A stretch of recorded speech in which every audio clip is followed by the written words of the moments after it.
నిర్మాత శ్రీ పాటూరు రాజగోపాల్ నాయుడు గారిని స్మరించుకుంటూ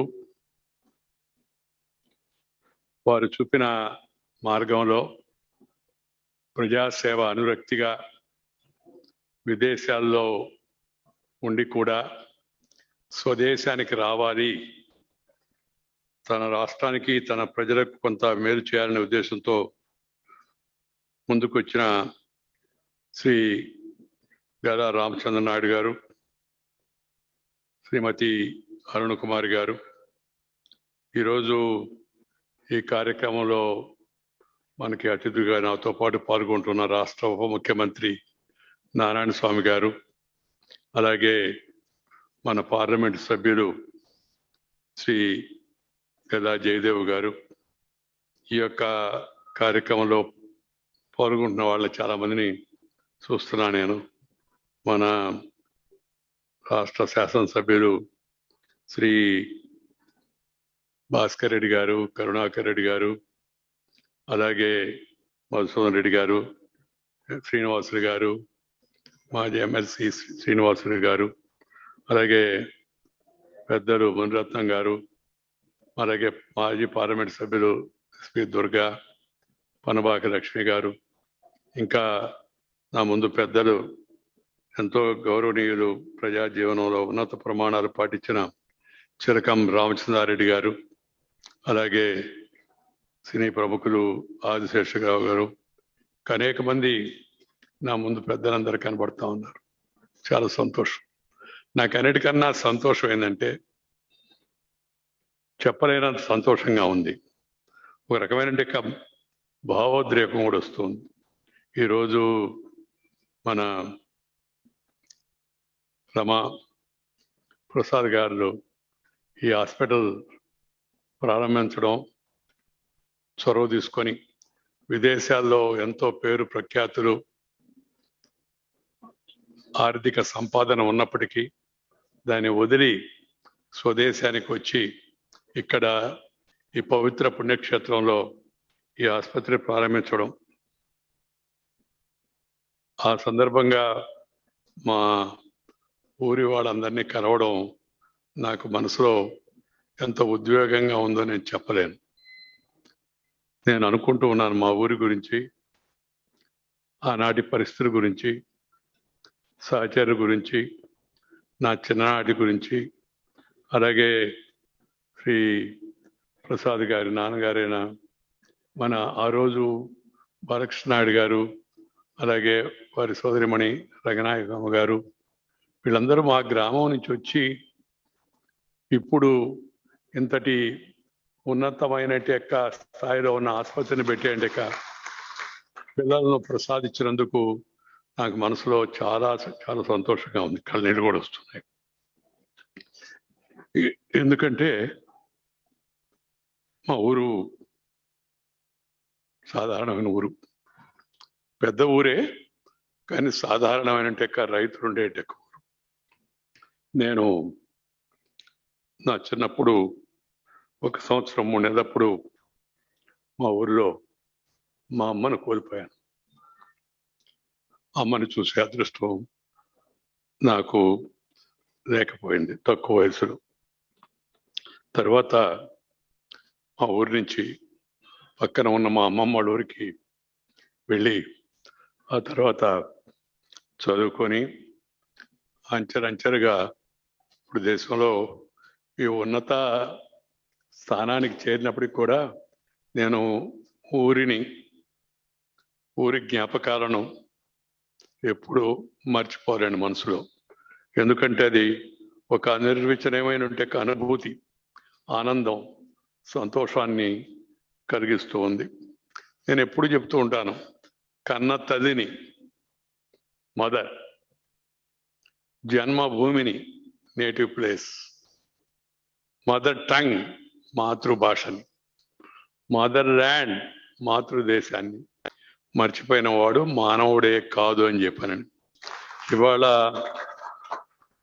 చాలా సంతోషం నాకు ఎందుకు వేస్తుందంటే, మా ఊరి వాడై ఉండి డాక్టర్ ప్రసాద్ మరి అమెరికా వెళ్ళి అక్కడ ఉన్నత చదువులు చదవడమే కాకుండా ఉన్నతమైన వైద్య వృత్తిలో మంచి పేరు ప్రఖ్యాతులు గాంచి తిరిగి మళ్ళా వచ్చి ఇక్కడ ఇంత మంచి మహత్కార్యం చేపట్టడం చాలా సంతోషం.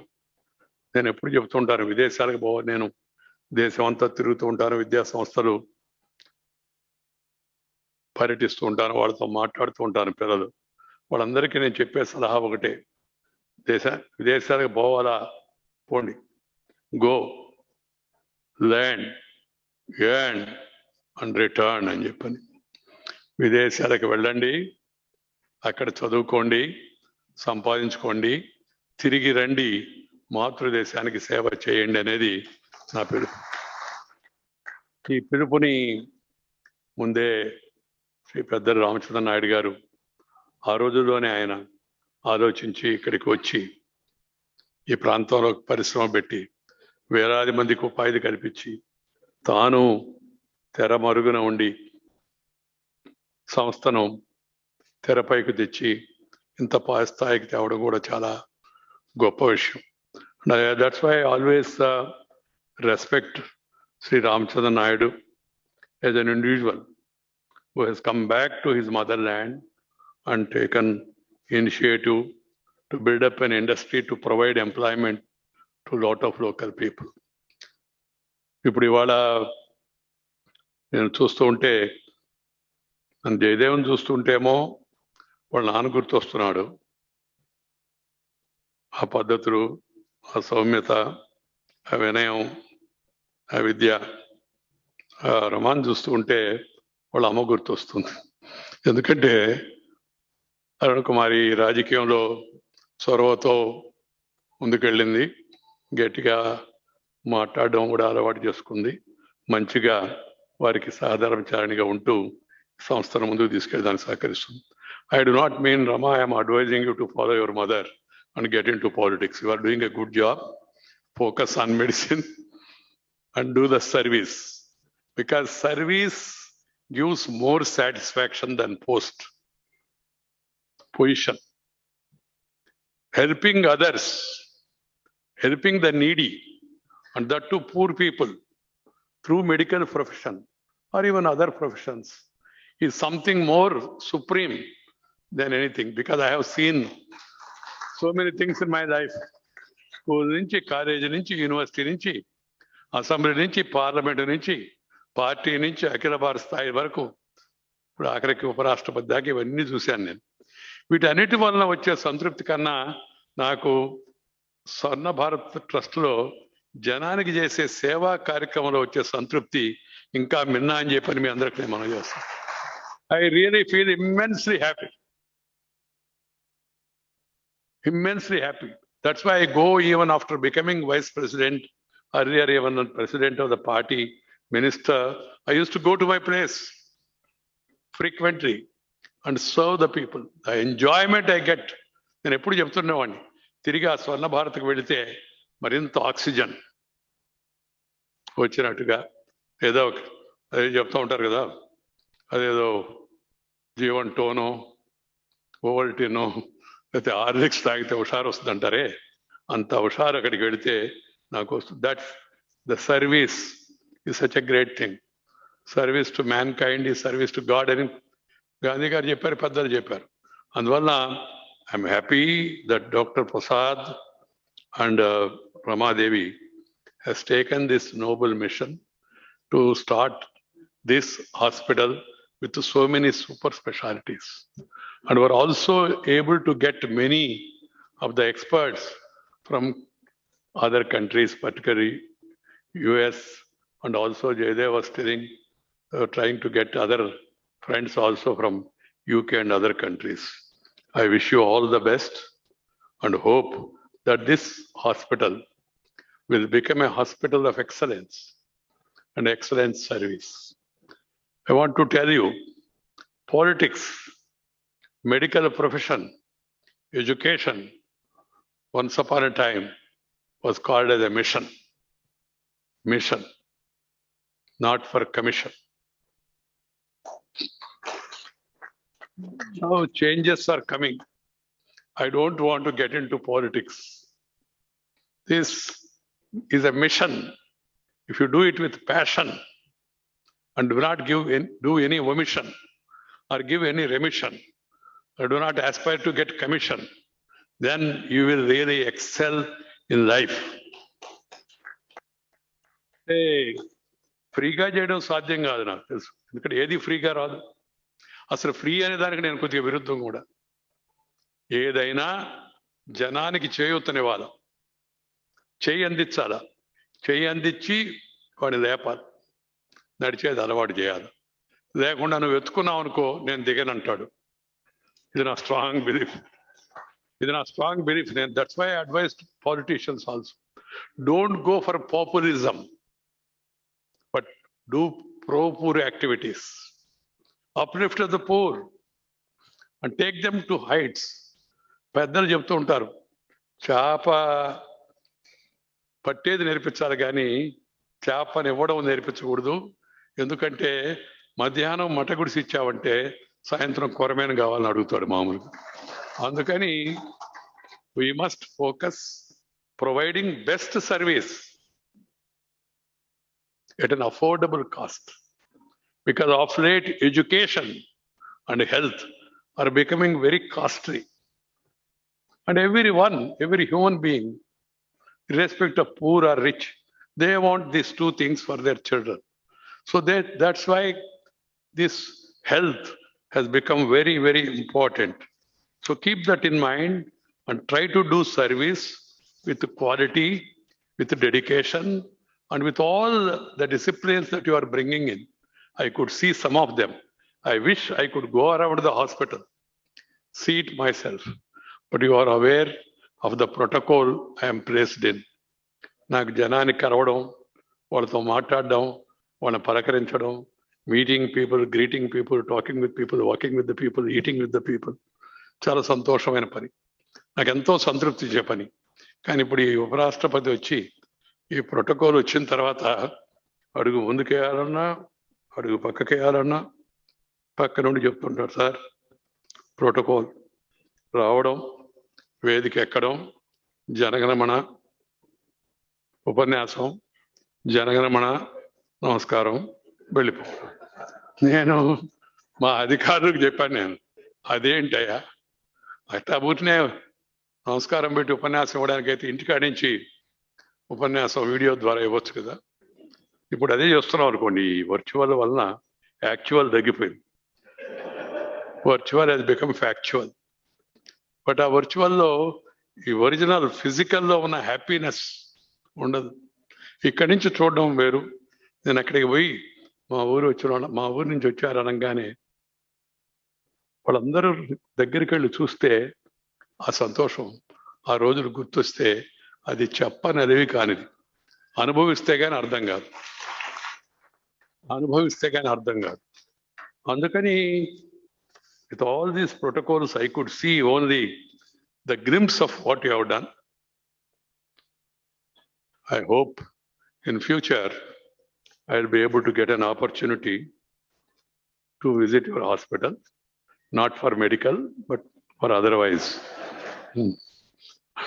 మామూలుగా ఆసుపత్రి పెడితే అది పెరగాల, దినదిన ప్రవర్ధమానమై మామూలుగా ఏదైనా చేస్తే మనం ఏమంటాం, దినదిన ప్రవర్ధమానమై పెరిగి. అంటే నాకు గుర్తొస్తుంది 1967-68లో మా నెల్లూరులో ఒక హాస్పిటల్ పెట్టారు, దొడ్డ సుబ్బారెడ్డి ప్రభుత్వ ఆసుపత్రి. అది ప్రారంభించడానికి వీరేంద్ర పాటిల్ అని ప్రముఖ కర్ణాటక ముఖ్యమంత్రి ఆయన వచ్చాడు. ఆయన అన్నాడు, ఏదన్నా శుభకార్యం చేస్తే ఇది బాగా పెరగాలని కోరుకుంటాను, నాకు పెరగాలని కోరుకోవాలంటే కొద్దిగా మనసులో సంకోచంగా ఉంది, ఆసుపత్రి పెరగాలంటే పేషెంట్లు పెరగాలని, వచ్చిన వాళ్ళు తొందరగా వెళ్ళిపోవాలని. నేను కూడా అదే కోరుతున్నాను, మీ హాస్పిటల్కి వచ్చిన వాళ్ళు తొందరగా వెళ్ళిపోవాలి, ఇంటికి కాదు, తొందరగా ఇంటికి వెళ్ళిపోవాలని, ఆరోగ్యంగా వెళ్ళిపోవాలని, ఆనందంగా వెళ్ళిపోవాలని. ఆరోగ్యాన్ని, ఆనందాన్ని మీరు ఇవ్వాలని చెప్పని నేను కోరుతా ఉన్నాను. I would like to convey my best wishes to all the staff, including sanitary workers, nurses, technical people. Nowadays, technology has become very, very important now. And the technology provides you the clue about the basic cause of this thing. అయితే ఇప్పుడు అవసరాన్ని మించి ఎక్స్రేలు, అవసరాన్ని మించి city స్కాన్లు, అవసరాన్ని మించి అన్నీ రాస్తున్నారని కొంతమంది ఫిర్యాదు చేస్తున్నారు. దాన్ని కూడా దృష్టిలో పెట్టుకోవాలి. మనిషిని పలకరించి పేషెంట్తో కాసేపు సమయం గడిపితే వచ్చే అండర్స్టాండింగ్ నువ్వు ఎంఆర్ఐ తీసినా సిటీ స్కాన్ తీసినా రాదు. The doctors need to spend time with the patient, hear them, understand them, and appreciate their problem, and then diagnose and take the support of this technical advancement that has come in our country. They are also equally important technical people, and also the doctors who have come from abroad, who have volunteered to come from our country. I would like to appreciate all of you. We are all aware of the great service the doctors, the other medical staff have done during this COVID crisis, this pandemic. This pandemic has really threatened the humanity. అయితే మన దేశం మిగతా దేశాల కన్నా కొంత ఎక్కువగా తట్టుకోగలిగింది, తొందరగా బయట రాగలిగింది. One is thanks to the leadership of the Prime Minister and the able support provided by the Chief Ministers of different states, forgetting politics and then working as a team India. But the doctors and also sanitary workers, the amount of service they have done, that is really remarkable, and we have to salute them. We have to salute them. The nation will remember their exceptional effort. వాళ్ళతో పాటు రైతులు కూడా ఈ కష్టాన్ని, నష్టాన్ని, బాధలను, ఇబ్బందులను ఓర్చుకొని మామూలు అప్పటికన్నా ఎక్కువగా పండించారు రైతులు. చూడండి, వాళ్ళకి టెక్నాలజీ లేదు, మిగతా రకాలైన సపోర్ట్ లేకపోయినా మొక్కవోని దీక్షతో అన్నదాతలు ఈ దేశంలో ఆహార సమృద్ధిని పెంచుతూ ఉన్నారు. వాళ్ళను కూడా మనం ఈ సందర్భంగా గుర్తుపెట్టుకోవాల్సిన అవసరం ఎంతో ఉంది. I don't want to speak much about Corona. Much has been said. I would like to focus on the service that is required to be given to the people. And in view of the COVID experience, everybody has to be advised, properly educated. Doctors, actors, and even media, everybody should educate the people about preventive steps. This is more important, preventive steps. The doctors working in hospitals, they should visit the nearby villages, educate the people, enlighten the people, create awareness. Doctor చెప్తే నమ్మకం ఎక్కువ చెప్పవలసి ఉంది. పత్రికల్లో వస్తే చదివితే కూడా కొంత నమ్మకం వస్తుంది. యాక్టర్స్ చెప్తే కూడా కొంత వాళ్ళ మీద అభిమానం ఉంది కాబట్టి కొంతమందికి ఎక్కుతుంది కూడా.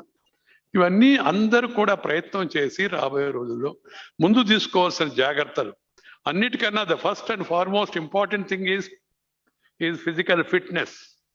శారీరకమైన దృఢత్వాన్ని పెంపొందించుకోవాల్సిన అవసరం ఉంది అందరూ. ఇంతకు ముందుకు ఇప్పటికి ఎంత తేడా వచ్చిందో మనం చూడండి. పాత రోజులు అసలు మాత్ర వేసుకునేవాళ్ళు కాదు, ఇప్పుడు మాత్ర వేసుకోకపోవడం చాలా ఇబ్బంది. ఎందుకంటే మన శారీరక దృఢత్వం తగ్గిపోతుంది.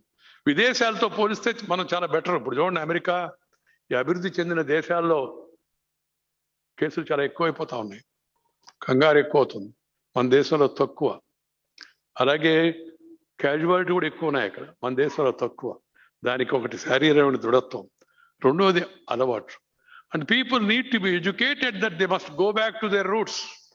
ఇప్పుడు another interesting thing I would like to tell all the doctors and also general people. Morning also I said it in IIT. No farmer, say at least only 2% of the farmers got COVID. Why? This has to be studied. 98% of the villagers do not get COVID. ఆ 2% కన్నా ఎందుకు వచ్చిందంటే టౌన్లో ఉన్నవాళ్ళు మధ్యలో ఇంటికి పోయి ఊరికి పోయి కొంత అంటించారు కాబట్టి వీళ్ళ నుంచి వాళ్ళకి వచ్చింది, లేకపోతే గ్రామాల్లో ఎక్కువ రాలా. రెండోది, నో అగ్రికల్చర్ లేబర్ ఆర్ కూలీ గాట్ కోవిడ్. ఎందుకంటే శారీరకంగా దృఢత్వం ఉంది కాబట్టి. The basic reason is people in rural area they live in open, they get fresh air, sunlight. మనకి ఇప్పుడు సన్స్ ఉండొచ్చు కానీ సన్లైట్ లేదు. చాలా మందికి కొడుకులు ఉన్నారు కానీ వెలుతురు లేదు. Sunlight is very important for the health of the people. This has to be stressed upon. అందుకే మన పెద్దవాళ్ళు పాత రోజుల్లో వాస్తు అంటే ఇప్పుడు చెప్పే వాస్తులు వేరు, ఉన్నదాన్ని పడగొట్టడం. ఇప్పుడు కొత్త వాస్తు వచ్చింది. పాత రోజుల్లో వాస్తు అంటే నీ ముందు ద్వారం నుంచి వెనక ద్వారం దాకా బయటకు అంతా కనపడతా ఉండేది. గాలి వచ్చేది, గాలి పోయేది. ఇప్పుడు గాలి వచ్చేది తక్కువ, పోనివ్వరు, అన్ని మూతాయి. కారు మూత, కారు ఎక్కితే ఆఫీసుకు పోతే అది మూత అన్ని పక్కన నుంచి. అలాగే హోటల్కి వెడితే అది మూత, అన్ని పక్కన క్లోజ్. ఆ తర్వాత మన ఇంటికి వస్తే అది కూడా మూత, అంటే ఆ క్లోజ్ కాదు, మూత. బెడ్రూమ్ క్లోజ్, మైండ్ కూడా క్లోజ్ ఆఖరికి. So we need to have open air circulation. That's why and these experts and also the architects met me about the new parliament building. I told them first and foremost thing is see that air is circulated. We don't know how many challenges are going to come. This is not the end of the story, because climate change is real. వాతావరణం మారుతూ ఉంది వేగంగా, pollution వస్తూ ఉంది. అందుకని కొత్త సవాళ్ళు వస్తాయి మనకి. అలా అని చెప్పి మిమ్మల్ని భయపడడం నా ఉద్దేశం కాదు. దాన్ని ఎదుర్కొనే సామర్థ్యం కూడా మన దేశంలో పెరుగుతుంది. కానీ ఆ సవాళ్ళకు అనుకూలంగా మనం తయారు కావాలంటే శారీరక దారిద్ర్యాన్ని పెంచుకోవాలి. Physical fitness and mental alertness. If you are physically fit, you will be mentally alert. That is one important aspect. Second is about the food habits. మీకు ఆశ్చర్యం కలగవచ్చు, భారతదేశ ఉపరాష్ట్రపతి ఏంది మనకి ఏమన్నా ఆహార నియమం పెడుతున్నాడని. అదేం నియమం లేదు, మీకు ఇష్టం వచ్చింది తినండి శుభ్రంగా, దానికి ఇబ్బంది ఏం లేదు, అరిగేంత వరకు. But you need to eat protein food. మనమేమో ఇప్పుడు ఈ ఫ్యాషన్ కోసం పాలిష్ పాలిష్ పాలిష్ అని దాంట్లో ఉండే అంత పోషకాలు తీసేసి ఆ రంగు కోసం తెల్లంగా తెల్లంగా తిని తెల్లంగా వస్తున్నాం. ఆ ఎర్రంగా ఉండే నెత్తురు కూడా పోయి. అందుకని మనం we have to focus on protein. ఈ జంక్ ఫుడ్ అవాయిడ్ చేయాలి. డాక్టర్ చెప్పాలి అందరికి, పేషెంట్కి. జంక్ ఫుడ్, పిజ్జాలు బర్గర్లు ఆ దేశానికి పనికి వస్తాయి, మన దేశానికి పనికిరావు. మన వాతావరణం వేరు. Our food is designed by our forefathers, designed according to season and reason. ఋతువును బట్టి, క్రతువును బట్టి, కార్తెని బట్టి మన పెద్దవాళ్ళు ఎప్పుడు ఏం తినాలని నిర్ణయించారు. ప్రతిదాని వెనక వేల సంవత్సరాల పాటు జీవించిన పెద్దవాళ్ళ యొక్క అనుభవం ఉంది. కొన్ని వేల సంవత్సరాలు అనుభవించి, జీవించి, రంగరించి, మేళవించి మనకు అందించారు వాళ్ళ అనుభవాన్ని. దాన్ని మనం ఉపయోగించుకోవాలి. రసం, చారు, దాంట్లో కూడా శాస్త్రం ఉంది, సైన్స్ ఉంది రసంలో. ప్రతి దాంట్లో ఒకటనే ఉంది మనం తినేవాటి. మనకి వేల కొద్ది వెరైటీస్ కూడా ఉన్నాయి. అందువల్ల వాటి కోసం పరిగెత్తబడలే. మన ఎవరో స్టూడెంట్ అన్నాడు, సార్ బాగా మీరు చెప్పేది బాగానే ఉంది, కానీ ఇప్పుడు అంతా ఇన్స్టెంట్ ఫుడ్ సార్ అని. నేను చెప్పారే బాబు, ఇన్స్టెంట్ ఫుడ్ తింటే కాన్స్టెంట్ డిసీజు, అది గుర్తుపెట్టుకోను అని. Food cannot be instant, it has to be cooked properly. These things, మంచి భోజనం చేయడం, పచనమైన భోజనం తినడం, మంచి అలవాట్లు కలిగి ఉండడం ముఖ్యం అనే విషయాన్ని డాక్టర్లు సమాజంలో చైతన్యం తీసుకురావాలి. That is the first and foremost thing. తర్వాత వచ్చిన వాడిని ఆరోగ్యంగా ఎలా వెనక్కి పంపించాలని చూడొచ్చు. ముందే ఇది రాకుండా చేసుకోవాలంటే this education is very important among the people. That I would like the government and Swachh Bharat కానీ, ఇప్పుడు ఇవన్నీ ఆయుష్మాన్ భారత్ కానీ, ప్రధానమంత్రి పెడుతున్న అనేక పథకాలు, స్కీములు, అవన్నీ కూడా, రాష్ట్రాలు పెడుతున్నవన్నీ కూడా ముందు ఈ విషయం పైన దృష్టి పెట్టి స్వచ్ఛ భారతం వైపు, ఆ తర్వాత అన్ని పొల్యూట్ చేసుకుంటున్నాం. మనం చెట్లు నరికేస్తున్నాం. నాకు బాగా గుర్తుంది, మా ఊరి నుంచి మా అమ్మమ్మ ఊరికి వెళ్ళాలంటే మధ్యలో చెట్టు ఉండే. మా అమ్మమ్మ ఊరి నుంచి వాళ్ళ అమ్మమ్మ ఊరికి వెళ్ళాలంటే మధ్యాహ్నం 3 గంటల పైన వద్దురా అని చెప్పేవాళ్ళు. ఏమేమన్నా ముహూర్తం అంటే కాదు, మధ్యలో అడవి ఉంది, దొంగలు కొడతారు, అక్కడ జంతువులు ఉంటాయని. ఇప్పుడు మా ఊరి నుంచి మా అమ్మమ్మ ఊరికి, మా అమ్మ ఊరికి, మా అమ్మ ఊరి నుంచి వాళ్ళ అమ్మమ్మ ఊరికి మధ్యలో ఒక్క చెట్టు కూడా లేదంటే పెద్ద మీరు ఆశ్చర్యపడాల్సిన అవసరం. అన్నీ తొలగించాం మనం. దానివల్ల ప్రకృతి వికటిస్తూ ఉంది, వాతావరణంలో మార్పులు వస్తున్నాయి. ఎప్పుడు ఎండాకాలం వేరేగా ఉండేది, వానాకాలం వేరేగా ఉండేది. ఇప్పుడు ఎండాకాలం ఎప్పుడో, వానాకాలం ఎప్పుడో. నేను చెన్నైలో ఉన్నాను. నిన్న ఉదయాన్నే 6 గంటలకు వాకింగ్ వెళ్దాం ఉంటే చలి, 7 గంటల పైన వాకింగ్ ఎక్కువ చేస్తే విపరీతమైన వేడి, సరసరమంట. ఈ సీజన్లో ఢిల్లీలో కూడా భయంకరమైన చలి, పొల్యూషన్. సో ఈ వాతావరణ మార్పులు కూడా మనం ప్రజలు దాన్ని దృష్టిలో పెట్టుకొని మళ్ళా we must go back to our original roots. అందుకని నేను పెద్దగా ఎక్కువగా ఇప్పుడు ఇంతకన్నా ఎక్కువగా మాట్లాడదలుచుకోలేదు. సమయం కూడా అవుతుంది మధ్యాహ్నం భోజనానికి, అందు ఎక్కువసేపు మీ సమయం తీసుకోవడం నాకు ఇష్టం లే. ఈ world class facilities, international facilities, standards తో పాటు Indian ethos, ethics and empathy combine with your experience. That is my advice to Dr. Prasad and Dr. Ramadevi and others who are all working here. And I wish you all the best. God bless you. Thank you very much. Namaskar. Jai Hind.